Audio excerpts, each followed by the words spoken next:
সন্তানের চেহারা কখন মার মতো হয়, কখন বাবার মতো হয়। রাসূল বললেন, মায়ের বুক থেকে বের হয় এক স্পাম, ফিতার পিঠ থেকে বের হয়, মায়ের বুক থেকে বের হয় ওবাম, ফিতার পিঠ থেকে বের হয় এক স্পাম, ইয়াখরুজু মিন বাইনি সুলবি ওয়াত তারাইব। ফিতার এক স্পাম যদি আগে বের হয়ে যায় তাহলে সন্তান বাবার মতো হয়, মার ওবাম যদি আগে বের হয় সন্তান মায়ের মতো হয়।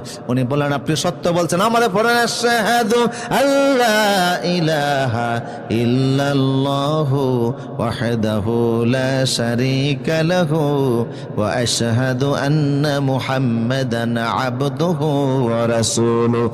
তিনি কালেমা পড়ে মুসলমান হয়ে গেলেন, সুবহানাল্লাহ বলবেন না? কিন্তু তিনি ছিলেন ইহুদি, ইহুদিদের নেতা। হঠাৎ ইসলাম কবুল করার পরে ইহুদি ধর্মের কিছু তিনি মানতেন, যেমন শনিবার দিনকে সম্মান করতেন, উটের গোশত তিনি খাইতেন না। এই অবস্থা দেখে আল্লাহ আয়াত নাযিল করে বললেন, আব্দুল্লাহ ইবনে সালাম ইসলাম কবুল করছো, এরপরে পূর্বের ধর্মের কোন রীতি মানা যাবে